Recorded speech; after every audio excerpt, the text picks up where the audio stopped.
All right, guys, good morning. So these are the ASICS Mega Blast. This is the first pair I've ever owned of ASICS. So I'm going to give these a test. Should you buy these? Who are these for? What will they do for your performance? I'm going to go for a little bit of a longish run or medium run. We'll see. Nothing planned. Check back in. And then from there, we'll get to discussions.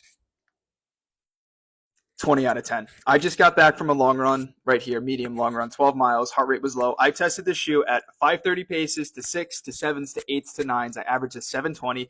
This shoe is the perfect weight to bounce ratio with the perfect amount of cushion stability that you need, not only for an easy long run, but also if you want to do a longer tempo, some speed work. It nailed everything that I could ever imagine. And personally, for running 100 to 130 miles as an ultra runner, want in a shoe when I mix up different workouts. Now, let's go into the specs to see if this is for you. So let's first go over the actual positives of the shoe. There is one negative. I'm going to get to it. First, the positives are the weight. This is a shoe that's going to be very versatile for all types of terrain. I was in Central Park doing hills. It's not going to feel too heavy. When you're descending, it's going to feel like it's got enough support. When you're on the flats, it's going to feel extremely flat.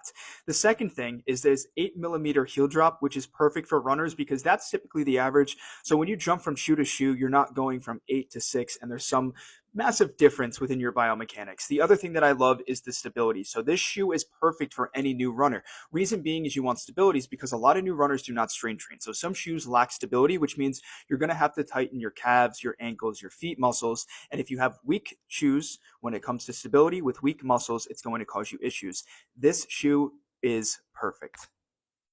The amount of tread that this shoe has is another massive positive. So if you're going to be running on the roads or even gravel, look at the amount of grip that this has. I did 12 miles and there is not one sign of wear and tear anywhere within this shoe, as opposed to, let's say, the Adidas Pro 4s, which are an extra $30 that are very slick and do not have a lot of grip.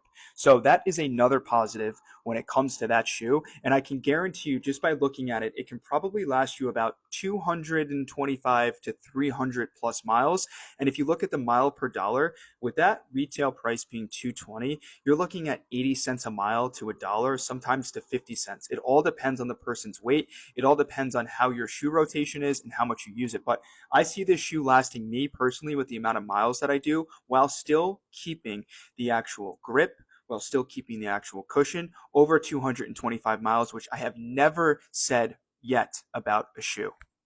Now, the one negative really quickly is the shoe itself, if we look at the overall aesthetics, is a little bit flat. There's not much rock to it. So heel strikers may struggle or they may have to get used to it. However, the amount of cushion and bounce that it has makes up for the lack of rocking on the heel side.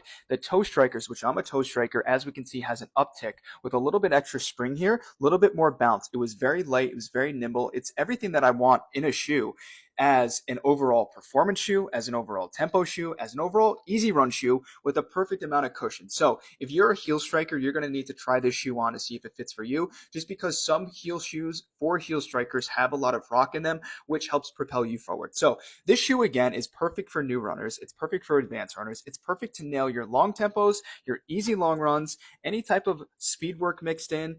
It is overall a 20 out of 10, and I'm probably going to buy 2 or 3 more pairs before they sell out. This shoe just came out, and I've never been more happier with an overall shoe when it comes to performance, when it comes to weight, and when it comes to cushion. The other thing I will say is this shoe itself is extremely breathable. Extremely breathable. It does not feel, it feels like a 7-ounce shoe just holding it in my hand. It feels like a race day feel to help you nail performance without the price of an actual carbon race shoe. So that is the Mega Blast by ASICS, my overall review after doing 12 miles. I am going to check on it week by week. However, there is nothing negative that I can say about the shoe, period. So hope this helps. Let me know if you guys had this shoe, if you guys tried it on before. This is my first ASICS shoe, and I can guarantee you I'm going to get a lot more in the future. So first shoe review. Hope you enjoyed it. I'm out of here.